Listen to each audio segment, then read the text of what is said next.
겨울 서점에 오신 것을 환영합니다. 저는 김겨울입니다.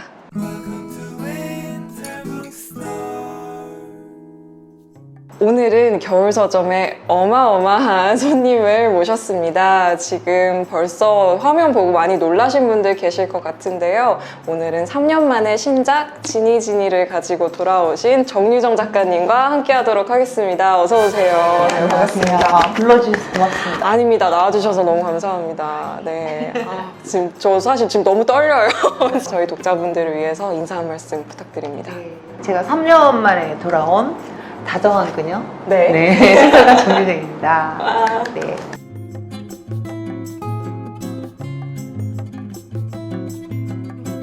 혹시 이제 영상 나오시는 게 처음이신가요? 유튜브 같은 곳에? 유튜브는 처음. 유튜브는 처음이세요? 이렇게 화면으로 나오는 것 괜찮으신가요? 뭐 네, 부담스럽거나 그러진 않아요. 네, 생방송도 많이 하고 그래가지고 아, 괜찮은데 유튜브가 처음이어가지고 네. 유튜브만의 무슨 특색이 있나 뭐 이런 것은 궁금하긴 하네요.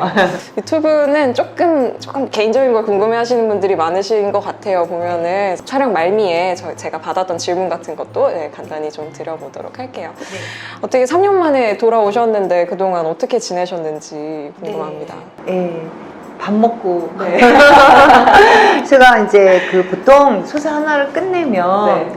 한 석 달 정도 네. 이제 프로모션이라고 하죠. 네. 예, 이제 그때 몰아가지고 강연도 하고 사인회도 하고 이러면서 독자분들 만나고 인터뷰도 하고 네. 뭐 이제 해야 할 것들을 네, 네. 책과 관련한 것들을 다 한 다음에 어딘가에 이제 들어가서 네. 책 그 전에 썼던 책의 이제 잠재를 없애고 또 이제 다음 소설 뭘 쓸 것인지 구상하고 또 필요한 책들을 읽고 이제 그러면서 보통 그 해를 보내요. 네. 그러고 나면 이제 이듬해에 이제 소설을 쓰기 시작해가지고 보통 이듬해 말이나 이듬해 그 다음 초에 이제 네. 책을 내게 되는데 이번에 조금 늦었죠. 왜 조금 늦어졌을까요? 이게 이제 제가 작가의 말도 썼는데 네. 다른 소설을 준비하고 있다가 네. 그러니까 보통 제가 취재 기간이 한 6개월 이 정도 걸리는데 6개월 정도 취재가 거의 끝나갈 무렵에 딴 길로 새가지고 지니지니를 그쵸. 쓰게 됐어요. 그래가지고 네. 그러니까 6개월이 통째 이렇게 날아간 거죠. 그래서 6개월이 늦어진 거죠. 딱 그만큼 늦어지신 거네요. 네, 그렇죠. 보면 되게 규칙적으로 이렇게 내시는 것 같아요. 네, 맞아요. 그러려고 해요. 그걸 안 하면 네. 제가 놀기를 좋아해가지고 지금은 서울에 계신 건가요? 이제 네. 책 내시고 하시면서? 이렇게 이제 일정할 때는 서울에 있다가 네. 이제 또 광주로 내려가기도 네. 하고 종의 기원 같은 경우는 좀 독자분들도 쇼크를 받으셨지만 네. 사실 제가 저도 좀 있었어요. 약간 트라우마 비슷한 그게 있어가지고 꽤 긴 이게 좀 필요했었어요. 그래서 한 6개월 정도 좀 밖으로 나돌아다녔어요. 네. 조금 이렇게 정화하는 시간. 책도 보고 뭐 이렇게 하면서 돌아다녔어요. 종이기원과는 굉장히 다른 소설을 저희 검색이라고 이렇게 말씀드리고 싶어요. 들고 오셨어요. 종이기원을 읽으신 분들은 아마 이번 소설을 읽으시면 조금 놀라실 수도 있지 않을까. 당황하실 수 있을 것 같아요. 조금 분위기도 굉장히 다르고 어떤 장르도 굉장히 달라서 이렇게 약간 방향이 바뀐 이유 같은 게 있을까요, 이번에? 원래에도 쓰고자 했던 것이 SF 판타지였어요. SF 판타지였는데 약간 이보다는 더 이제 이 문체하고 화자의 목소리 톤이 조금 더 이제 이렇게 가라앉아 있는 그런 거였는데 바다에 갇힌 사람들이고 SF 판타지다 보니까 공부할 게 이제 많은 거예요. 해양학도 하고 지질학도 해야 되고 이제 뭐 이렇게 지진 나고 이런 그게 있으니까 그 다음이 이제 뭐였을 것 같아요? 양자 물리학이었어요. 제가 어땠겠어요? 양자 물리학이요? 네. 천체 물리학, 양자 물리학 뭐 이런 거였어요. 그러니까 막 까만 것은 글씨고 하얀 것은 종이고 막 우격다짐으로 이렇게 넘기면서 마지막 책이 딱 남은 거예요. 한 권이요. 제가 이제 그 작업을 들어가면은 굉장히 규칙적으로 살아요. 근데 보통 한 새벽 3시에 일어나고 밤에 10시면 자요. 새벽 3시에 일어나서 이제 뭐 커피 한 잔 마시고 화장실도 가고 그리고 이제 메탈을 들어요. 메탈을 들으세요? 네. 메탈을 들으면 네. 각성이 돼요. 아, 이렇게 확. 예, 제가 데스메탈이나 고딕메탈을 좋아하는데요. 막 늑대 울음소리 막 우하고 막 울리고 이런 거 엄청 좋아하는데 아, 그래서 종이기원 같은 소설이 나오나요? 그러니까 항상 그 다른 사람들은 영화에서 어떤 네. 영감도 얻는다 그러고 근데 저는 음악에서 되게 영감 많이 얻는데요. 그리고 이제 하루 종일 내 하던 일을 하다가 오후 5시 되면 운동을 하러 가요. 운동 제가 한 3시간 하는데 네. 운동하고 돌아오면 9시나 대부분 씻고 또 이제 자요. 네. 그게 이제 계속 거의 2년에 가까운 세월을 그렇게 하는 거거든요. 네. 그날 아침에도 일어나가지고 이제 아침이라고 할 수가 없죠. 새벽 새벽에. 3시니까. 네. 그래서 일어나가지고 커피 한 잔 타주고 이렇게 이제 우아하는 음악을 듣고 책을 딱 열었는데 그 마지막 책. 딱 거기 한 줄이 걸린 거예요. 그러니까 그 쓴 저자가 네. 인용을 한 거예요. 버트란드 러셀의 시간의 어떤 순간에는 아무것도 존재하지 않는다라는 문장을 인용을 했는데 이게 물리학 책이니까 죽음을 의미하기 위해서 이렇게 은유하기 위해서 가져온 것은 아니었을 네. 거예요. 다 읽지 않았으니까 모르겠어요. 그래서 근데 저는 그 순간에 이제 엄마 생각이 느닷없이 나더라고요. 그 문장을 보자마자. 예, 그래서 저희 엄마가 이제 중환자실에서 돌아가셨는데, 제가 그 당시에는 중환자실 간호사였어요. 그래가지고 중환자실 간호사였는데, 이제 엄마가 계속 왔다 갔다 하셨어요. 중환자실 들어왔다가 병동 나갔다가 일반 병실 나갔다가 이랬는데, 그날도 들어왔을 때, 다시 또 나갈 수 있으려니 했는데, 평상시하고 조금 다른 게 있더라고요. 평상시는 들어오면 이렇게 만지고 그러면 움찔하기도 하고 막 그랬는데 그런 반사 반응조차도 없는. 그러니까 이제 저희 주치의가 저한테 연명 치료를 하겠느냐고 물어보더라고요. 그러니까 이제 준비해라 그거죠. 그렇죠. 예. 그래서 연명 치료는 안 하겠다 그래서 3년이 이제 넘었기 때문에 안 하겠다 그러고 엄마 옆에 이제 저는 앉았죠. 이렇게 앉아 있는데 내가 만져도 모르고 건드려도 흔들어도 모르고 대체 우리 엄마 영혼은 어디가 있을까 그런 생각을 그때 했었어요. 그래서 가끔 물어봤던 기억이 있어요. 다 하는 기억이 안 나는데 엄마 어디가 있느냐, 엄마 어디가 있어 그렇게 혼잣말을 했던 기억. 사흘을 그렇게 보냈어요. 그러니까 사흘 만에 사후에 돌아가셨는데 내 생각이 그런 거예요. 저는 이제 중환자실 간호사 출신이기 때문에 죽음하고 너무 가깝게 있었어요. 그러니까 저는 항상 생각할 때 환자들의 마지막 어떤 시간, 의식이 사라진 후에 숨이 완전히 심장이 멎기까지 이 시간은 이렇게 살기 위해서 그러니까 삶의 가장 치열한 시간일지도 모른다는 생각을 해왔었거든요.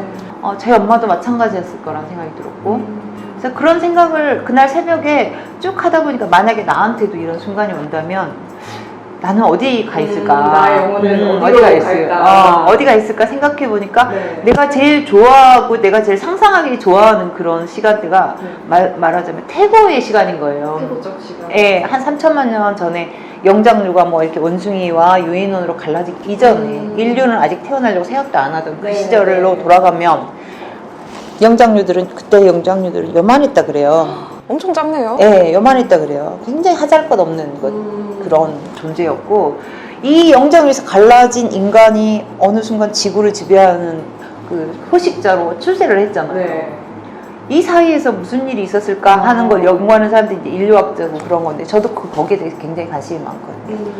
거기로 가서 그 인간의 우리 조상 가장 원형을 한번 보고 싶다? 말 그대로 종의 기원을 네, 보고 싶은 그런 생각을 하다 보니까 생각이 그 태고의 땅에서 온 존재를 현실로 끌어내고 여기에 그 태고의 땅에서 온 존재와 가장 가까울 수 있는 인간을 내세워서 이야기를 한번 만들면 어떨까라고 물음표를 치는 순간 이야기가 이제 줄거리가 이렇게 하고 이렇게 하면 재밌을 것 같은데, 그러면서 그날 그 자리에서 제가 주인공 이름을 잘 못 정하는 사람이에요. 그래서 이름 막 그런 거 생각하다가 머리 아프면은 야구 선수 이름 가져다가 뒷자리만 싹 바꿔가지고.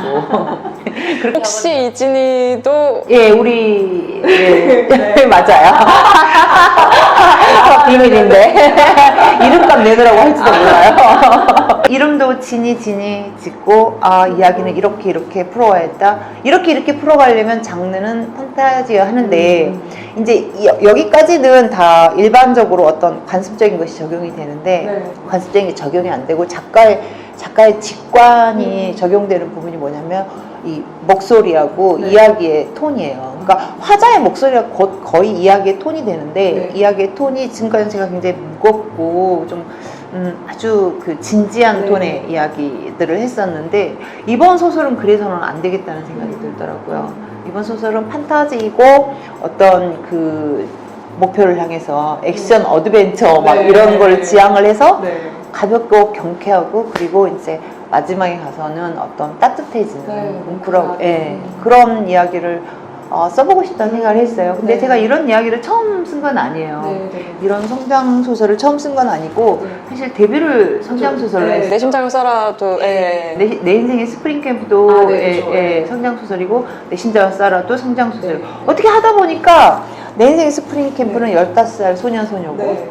내 심장을 쌓아 25살 청년들이고 그리고 이제 이 진이진이 와서는 35살 그러네요. 여성이 네. 된 거예요. 그러니까 이게 자유의지, 저 이제 이 자유의지 세 번째 이야기라고 이제 얘기를 하는데, 그러니까 스프링 캠프에서는 자유의지가 이제 발현이 되는 이제 파릇파릇한 이렇게 발현이 되는 친구들 얘기였고, 내 심장을 쏴라에서는 이제 그거를 자유의지를 가지고 세상을 어떻게 상대하느냐 이걸 보여준 자유의지의 어떤 구현 이런 걸 그린 소설이었다면 지니 같은 경우는 인간이 죽음 앞에서 또 자기 어떤 자유의지를 완성시킬 수 있는가 하는 질문을 던진 그런 소설이에요. 그래 한 가지 물어보니까 100가지 되더라고요. 너무 좋아요.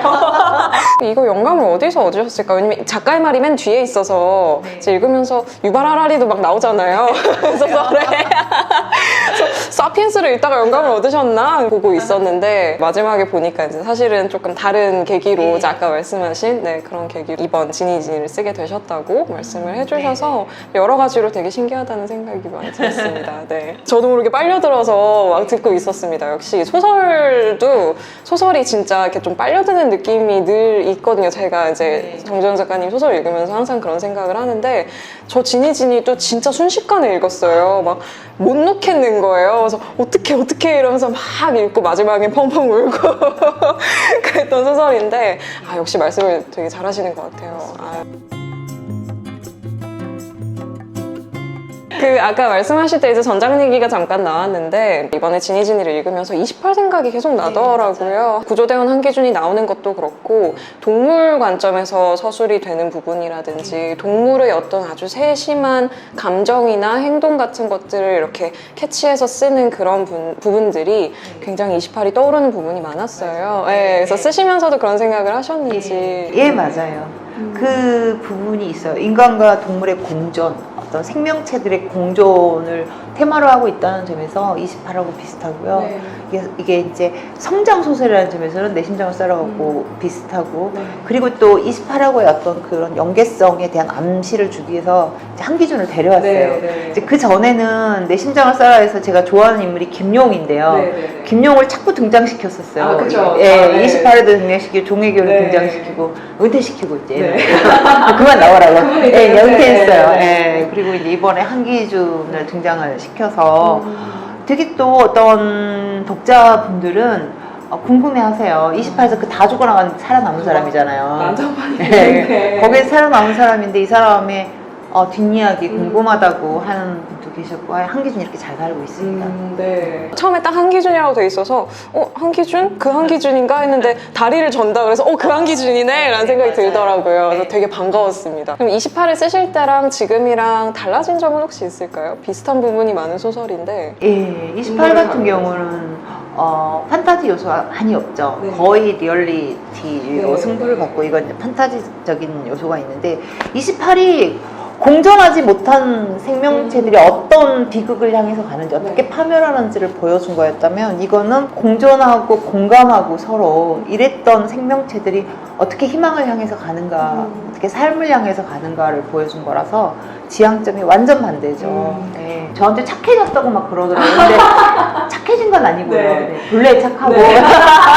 주제가 조금 다루는 네. 방향이 좀 바뀐. 네, 맞아요. 저희가 이제 동물을 다루는 것에 대해서 이야기를 조금 했는데 그런 동물을 중요한 매개로 삼으시는 이유가 그런 이제 타자의 소리를 듣고 이런 거에 조금 초점을 맞추고 싶어서 그러시는 것인가요? 기본적으로 저는 자연주의 세계관을 가지고 있어요. 인간 중심 사고를 좋아하지 않아요. 인간이 중심이고 인간이 중요하다는 사고를 좋아하지 않고요. 네. 그건 제가 간호사 시절에 만들어진 세계관인 것 같아요.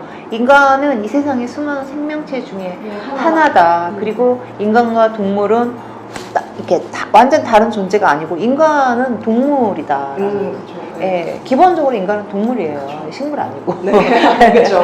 네, 그런 생각을 가지고 있고, 그러다 보니까 그런 쪽에 되게 관심이 많아요. 어떤 생명재단이라든가 네. 아니면 환경 문제라든가 되게 관심이 많다 보니까 이제 작가가 관심이 많은 부분이 아무래도 소설에 반영이 되죠. 그럼 이렇게 동물 시점에서 뭔가를 쓰실 때 뭐 그런 개의 시점, 네. 뭐 보노보의 시점 이렇게 쓰실 때 좀 주의하시는 게 혹시 있으신지 쓰실 때. 네. 그러니까 생각은 자유롭게 해야 돼요. 네. 근데 인간처럼 어떻게 써 의인화가 될 수밖에 없거든요. 그쵸. 예, 그래서 의인화는 벗어날 수 없는 거니까 생각은 자유롭게 하되 이 습관, 그러니까 얘네들의 어떤 손동작, 발동작, 움직이는 습관 뭐 이런 것들을 굉장히 디테일하게 리얼리티를 부여해가지고 네. 사실적으로 그려주지 않으면 독자가 믿지 않아요. 그래서 그 부분들은 굉장히 사실적으로 28을 쓸 때도 개에 대한 공부를 전염병 그 바이러스에 대한 공부보다 더 많이 했을 거예요. 그러니까 그때마다 그 동물하고 사랑에 빠져요. 쓰실 때마다. 예, 원래 이야기라는 것이 이제 로버트 맥기가 그런 이야기를 했는데 이야기라는 것은 남들이 봤을 때는 아주 하찮은 이런 조각에 불과하지만 이걸 세상에서 가장 매력적인 무언가로 보이게 만들도록 그렇게 보이게 만드는 것이 이야기라고 했거든요. 그러니까 사람들이 볼 때 보노보나 개가 큰 문제가 아닐 수 있어요. 이제 우리 항상 계속 보면 시끄러운 일들 많이 일어나고 큰 일들 많이 일어나잖아요. 근데 거기에 비하면 너무 작은 문제일 수 있는데 이 소설 안으로 들으면 이 문제가 가장 매혹적이고 가장 큰 문제로 여겨지도록 쓰는 게 이제 작가의 역량이라고 로버트 맥기가 그런 얘기를 했는데 저도 그 말을 동의를 하거든요. 그래서 최선을 다해서 이 개든지 링고스타든지 뭐 이렇게 보노보, 진이든지 매력적으로 보이도록 이렇게 어필할 수 있도록 애를 쓰는 편이죠. 성공하신 것 같아요. 저는 저에게 보노보, 소설에 나오는 보노보의 이미지는 로빈 쿡. 네, 로빈 쿡의 소설에 등장하는 막 어쩌다 지능이 굉장히 높아진 보노보 이런 그런 저에겐 되게 한정적인 그냥 그런 소설 속에서의 그런 이미지인데 지니를 읽으면서는 보노보에 대한 호기심이 생기더라고요. 이게 어떤 종이지? 막 이런 호기심이 생길 정도로 굉장히 성공하신 것 같습니다. 의도에 있어서. 되게 되게 사랑해 주셨으면 했던 게 이게 불쾌한 골짜기 이론이라는 게 있거든요. 그래서 인간이 그 침팬지나 보노보를 보게 되면은 특히 침팬지 보게 되면 막 조롱을 하거나 외면을 하거나 뭐 이렇게 돌을 던지거나 이러는 이유가 뭐냐면 인간과 어설프게 닮았기 때문에 그런다는 거예요. 그런 어떤 어설픈 닮은 것에서 건너뛰어서 보노보가 나갔다는 느낌이 될 정도로 이거를 써야만이 독자들이 얘를 사랑해 주겠구나 그런 생각을 많이 했고요.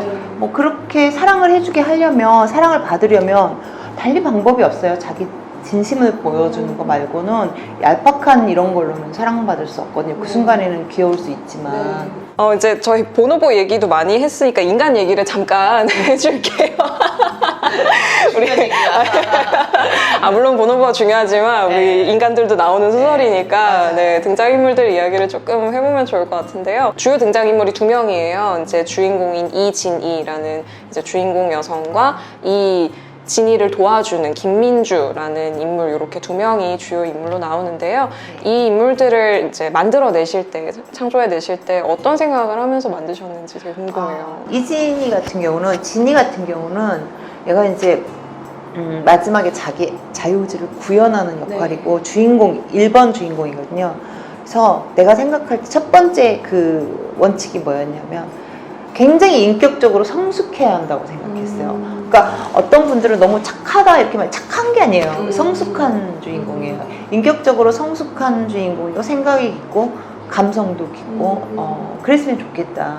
대신 조금 외로운 사람이었으면 하는 생각이 든 게 안 외롭고 다 해결해 줄 사람이 있으면 이야기가 안 굴러가거든요. 그렇죠. 주변에서 막 네, 다 알아서 해줄 아, 거니까. 네. 그래서 좀 외로운 사람이었으면 그러나 자기 앞만 보고 달려온 사람이었으면 그런 생각을 하면서 이제 이진이 캐릭터를 만들어냈고 민주 같은 경우는 요즘 젊은 친구들에게 삶이 무엇인지 삶의 의미 이런 것들을 조금 민주를 통해서 보여주고 싶었어요. 이렇게 요즘 젊은 친구들의 고민을 아마 민주가 잔뜩 안고 있을 거라고 생각해요. 그쵸. 예. 그래서 이 친구가 되게 삶에 대해서 어떻게 바라보게 되는지 나중에 성장을 해서 처음에는 좀 미숙해요. 그쵸. 쪼잔하고 네. 찌질하고 감당 정지가 감당 정지가 계속 그 모차르트를 이렇게 조용히 하라고 입 네. 닥치게 하거든요. 그쵸. 모차르트가 지금 막 다 듣고 해야 되는데 그래서 굉장히 미숙한 친구고 소심하고 내성적이고 그런데 이 진이를 만나서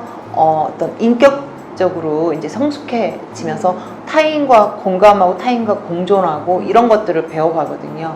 그래서 민주 캐릭터를 만들면서 이제 이 친구에 대해서는 가장 중요했던 것이 그렇게 비록 찌질하고 그렇지만 굉장히 귀여웠으면 했어요. 네, 그래서 네. 사랑스럽고 귀여웠으면 하는 그러니까 여자 주인공이 아니라 남자 주인공이 사랑스럽고 귀여웠으면 네. 하는 생각을 했고 여주인공은 굉장히 성숙한 인격을 갖췄으면 그래서 어쨌든 민주에게 어떤 선험적인 것을 보여줘야 하니까요. 네. 선험적인 삶을 보여줘야 하니까 그래서 이제 진이는 성숙한 어떤 주인공이 된 것이고 인간이 된 것이고 민주는 미숙하지만 귀엽고 사랑스러운 캐릭터면서 동시에 성장하는 그런 캐릭터로 만든 것이죠.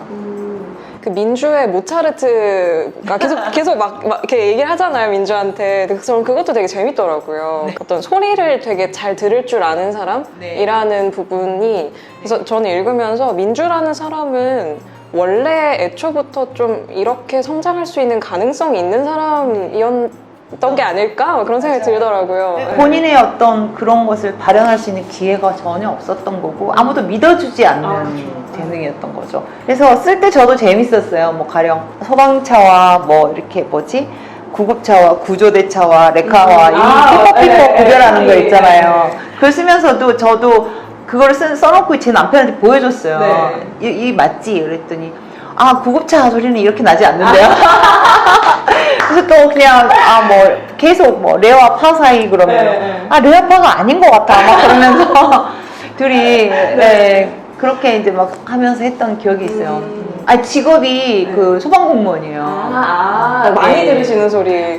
본인이 굉장히 익숙한 소리죠. 저희가 이진이랑 김민주를 만들어낸 좀 그런 등장인물을 빚어낸 이야기를 좀 해봤는데 사실 이진이라는 등장인물이 맞는 결말이 되게 감동적이기도 하고 저는 또 되게 많이 울기도 했거든요, 보면서. 그래서 되게 슬프기도 하고 감동적이기도 하고 뭉클하기도 하고 어떤 면에서는 정말 숭고하게 느껴지는 결정이라는 생각이 들었어요. 그래서 그런 이진이라는 인물의 결말을 이제 만드실 때 어떤 생각으로 쓰셨는지. 제가 잊어버리고 있지만 인간이 이렇게 성숙한 인간이 만들어내는 어떤 그런 숭고한 장면 그리고 존엄한 장면들이 있어요.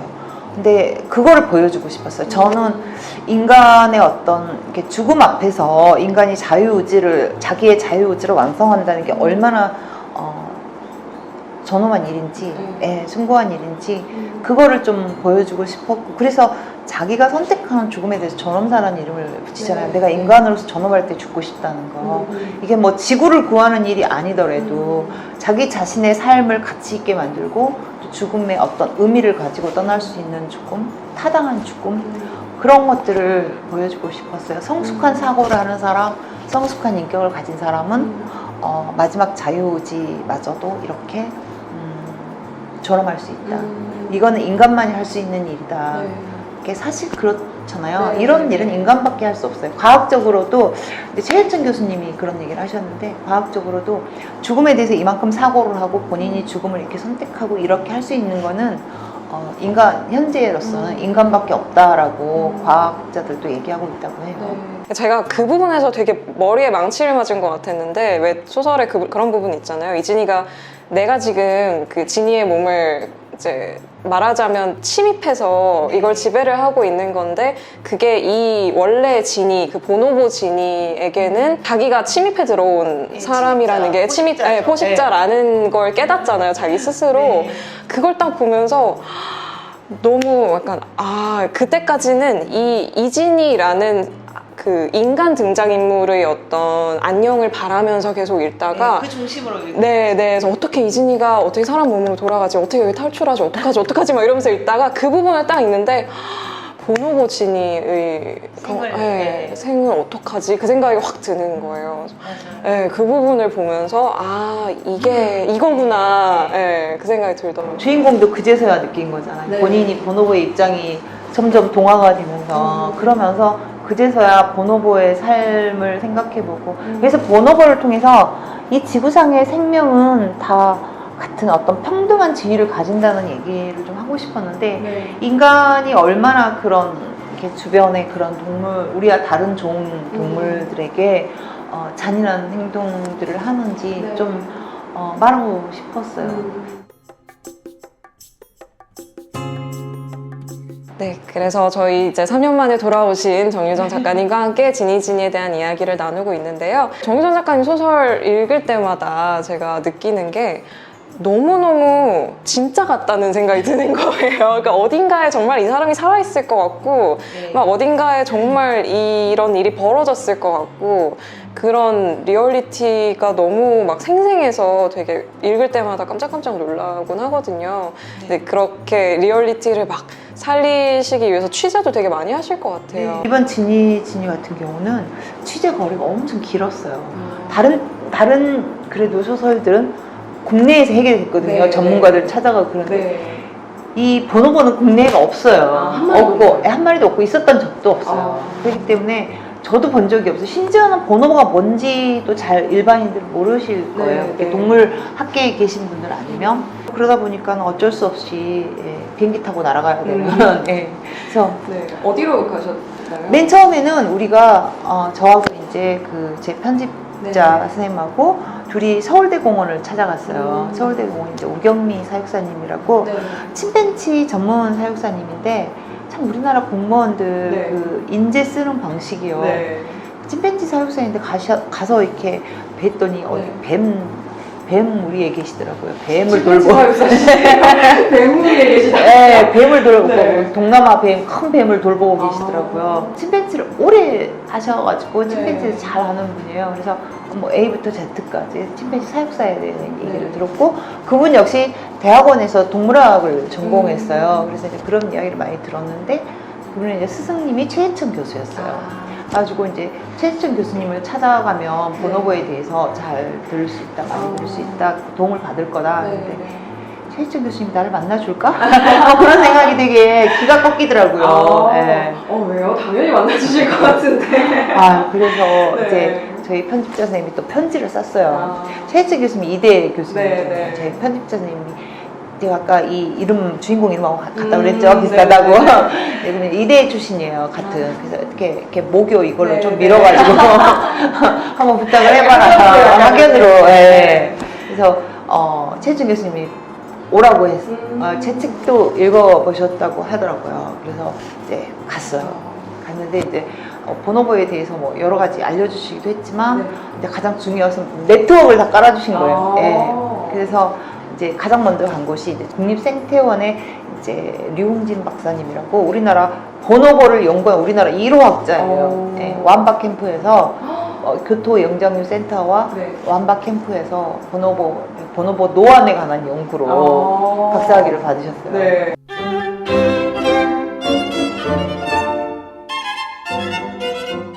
보노보도 노안이 있다는 게 놀랍죠. 보노보가 이렇게 털고르기를 이렇게 하거든요. 그러면은 노안이 오기 때문에 점점 얘네들 안 보이니까 이렇게 다가간대요. 뭔지를 모르니까 우리는 이렇게 떨어져서 보면 잘 보이니까 이렇게 떨어지는데 노안이 왔을 때 얘네들은 모르잖아요. 그러니까 점점 더 다가간대요. 나이가 들수록. 뭔가 멀어서 안 보이나 하고 다가간대요. 그래서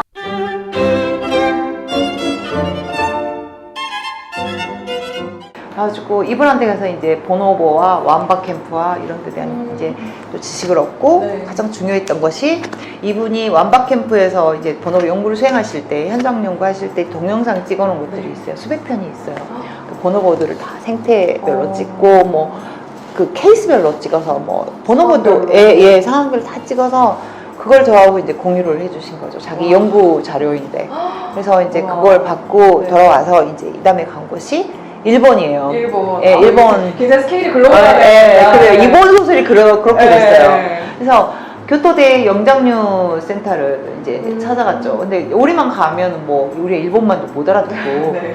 그 영어를 쓴다 하더라도 또 영어가 이렇게 학술 용어는 또 다르고 그래서 그 최혜진 선생님 자기 또 제자분인 김예나 박사님하고 네. 그분을 이제 동행으로 붙여주셨어요. 이분은 또 침팬지가 털고르기 사회적 털고르기를 네. 할 때 상대에게 접근하는 방식 진이의 연구 과제죠. 네. 네. 그걸로 침팬지 박사님이에요. 어. 그래가지고 이제 우리를 데리고 이제 그 교토 영장센터를 가서 이제 또 거기서 실험에도 참가하고 또 세계 각국에서 모인 학자들한테 이제 배우기도 하고 저녁에 이렇게 밥 먹으면서 이야기도 듣고 그래서 또 며칠 거기 있다가 또 이제 드디어 이제 보노보 생츄아리가 있는 쿠마모토로 비행기를 타고 날아갔어요. 네. 얼마나 가슴이 뛰었겠어요. 드디어 네. 이제 보노보를 보러 간다. 아 감격이 말로 형용할 수가 없어요. 어. 그렇게 이제 보고 싶어 하다가 보니까요. 직접 보셨어요? 네, 실험 같이 참여하고요. 우와. 근데 침팬지와 보노보는 낯선 자들을 봤을 때 그 반응부터 달라요. 침팬지는 굉장히 어떤 정치적인 동물이에요. 그러니까 네. 굉장히 단순하게 분류를 하자면 물론 서로 비슷한 면도 많이 가지고 있고 교집합도 있지만 단순하게 어떤 차이점을 분류하자면 침팬지는 상당히 정치적인 동물이에요. 그래서 권력을 중요시하고 서열을 중요시하고 그래서 대장 뒤에서 겉모술수를 잘 만들어요. 그래서 이쪽하고 뭉쳤다가 저쪽하고 이거에 굉장히 능함. 그리고 암컷을 그렇게 이렇게 중요시 생각하지 않아요. 반대로 보노보는 무게중심 사회예요. 그래서 연대를 굉장히 중요시하고 네. 평화적이고 온순한 면이 있어요. 물론 보노보 사회에서도 또 살인이 일어나요. 네. 살해의 어떤 행동이 있어요. 근데 최소한 영아 살해는 없죠. 그리고 얘네들이 인간 여성과 가장 닮은 점이 뭐냐면 공감 능력이 엄청나게 뛰어나요. 그래서 상대가 뭔 말을 하고 있는지 이렇게 눈을 보면서 살펴요. 그러니까 상대 기분이 어떤지, 제가 지금 나한테 호의적인지 네. 아니면 나한테 굉장히 지금 뭔가 적대적인지 이걸 상대 눈과 표정과 이런 것들을 보면서 살피고 너무 신기하다. 너무 신기하죠. 이렇게 눈을 딱 마주쳐요. 네. 그래서 그 실험실에 처음에 들어갔는데 거기 일본하고 우리나라하고 다른 게 뭐냐면은 거기는 기초과학을 굉장히 지원하는 나라예요. 우리가 처음에 딱 들어갔을 때 이게 실험복을 입는데 오즈복 같은 걸 입어요. 머리부터 발끝까지 눈만 딱 내놓고 방호복처럼 이렇게. 예. 그걸 입는데 우리는 침팬지들이나 뭐 이런 데서 이제 균이 우리한테 옮을까봐 우리를 보호하는 의미에서 입는 건 줄 알았어요. 네. 아니에요. 아니에요? 거꾸로예요. 아. 우리가 뭔가를 얘네한테 옮겨줄까봐 이 마스크부터 시작해서 철통 방어를 시키는 거예요. 니네는 관심 없어 그거예요. 우리한테 중요한 것은 얘네야. 네. 들어갔으니까 눈밖에 안 보이겠잖아요. 그러니까 많은 사람이 자기가 연구하는 학자 뭐 이렇게 다 많은 사람이 한꺼번에 들어갔는데 이 낯선 자 둘이만 나하고 이제 우리 편집자 선생님만 눈이 이제 선 거죠. 귀신같이 찾아내요. 그냥 과시행동을 하는데 이 보노보는 과시행동이 없어요. 근데 침팬지, 고릴라, 오랑우탄은 다 과시행동이 있어요. 가슴 치고 벽 때리고 근데 막 어깨에 막 털 세우고 근육 있는 대로 막 이래가지고요. 키가 성체가 1m 70이에요. 엄청 크네요. 네, 엄청 커요. 딱 서잖아요. 우와. 그러면 그냥 우리 보통 성인 남자 같아요. 그 덩치는 성인 남자 1.5배. 이 어깨는. 족복 같아요, 족복. 진짜 무서울 것 같아요. 네. 근데 이만한 주먹으로 막 뻥뻥 치니까 그러니 고릴라는 얼마나 무섭겠어요. 보노보는 완전 반대예요, 그거하고. 보노보를 보러 이제 실험실을 갔는데 얘네들은 다섯 마리 정도가 암컷이고 한 마리가 수컷이에요. 네. 이 수컷을 되게 무시해요. 그러니까 이 침팬지가 암컷 무시하고 네, 얘네들은 수컷을 무시할 뿐만 아니라 왕따 시켜요. 같이 놀아와 주질 않아요.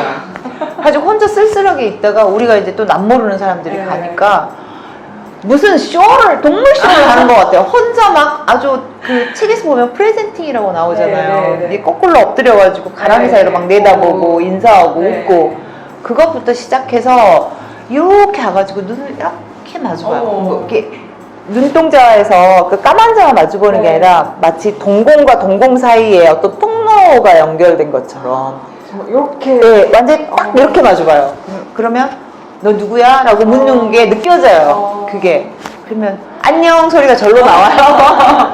그래서 와 이렇게 다르구나 싶으니까 이건 뭐 당연히 보노보가 지니의 페르소나가 될 수밖에 없는 상황인 거죠. 거기서 이제 그 실험에도 참여하고 거기서 또 세계 각국의 학자들에게 또 배우고 이랬는데 이제 아 감사합니다 안녕히 계세요 하는 순간에 거기에 이제 카노 교수님이라고 네, 주임 네. 교수님이 계신데 그분이 그러는 거예요. 이 쿠마모토 네.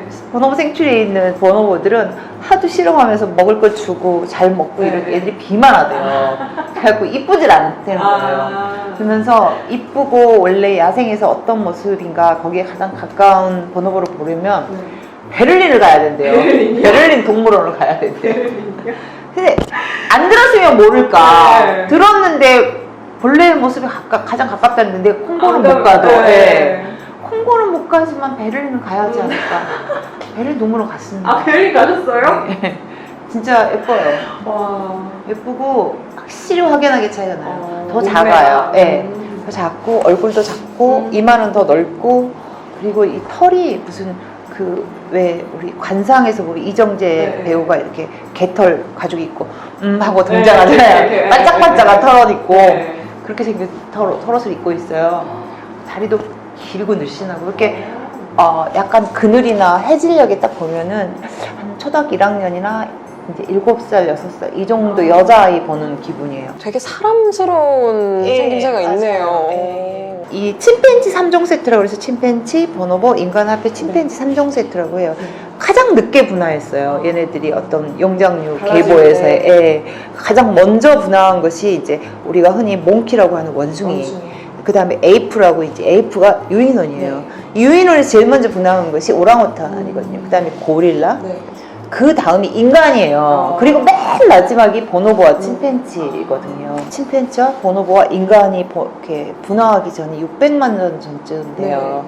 그때 그 원형이 되는 영장류와 가장 가까운 게 보노보라고 해요. 예, 그러니까 우리 조상의 어떤 모습들을 많이 가지고 있는. 취재를 되게 근데 신나게 하신 것 같아요. 네, 재밌었어요. 글 쓸 때가 힘들었지 취재는 너무 신났어요. 네. 징크스 같은 게 있으신지 여쭤보시는 분도 계셨어요.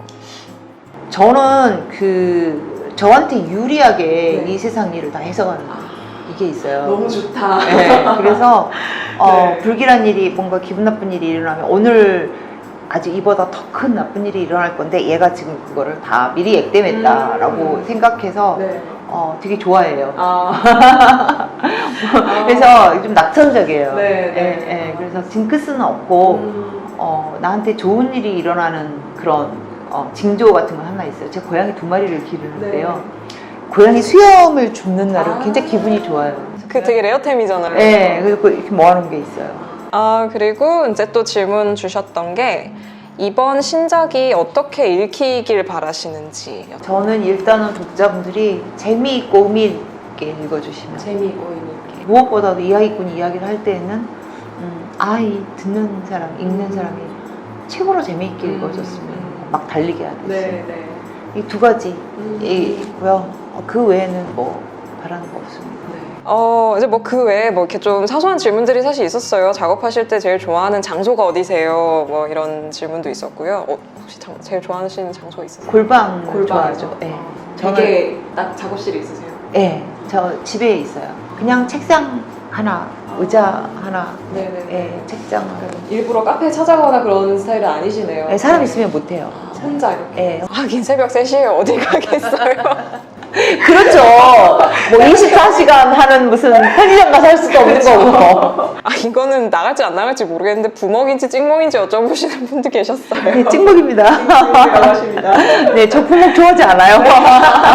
그리고 사실 이제 질문이 굉장히 많이 왔지만 제일 많이 올라온 메시지는요. 제가 이제 정인선 작가님께 궁금한 게 있으세요? 라고 했을 때 궁금한 건 모르겠고 사랑한다고 전해주세요. 라는 메시지가 제일 많았어요. 네. 아니, 보고 싶지. 네, 굉장히 많은 분들께서 그 말씀을 꼭 전해달라고. 사랑합니다.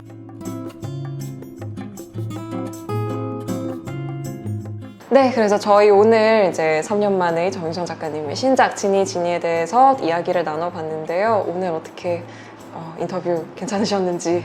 아, 근데 카메라가 보고 있으니까 네, 앞에서 이렇게 보고 시선 있으니까. 처리를 못 하겠어요. 그래서 앞을 이렇게 훔쳐왔다가 아니 네. 가만히 있어 여기 오면 안 되지.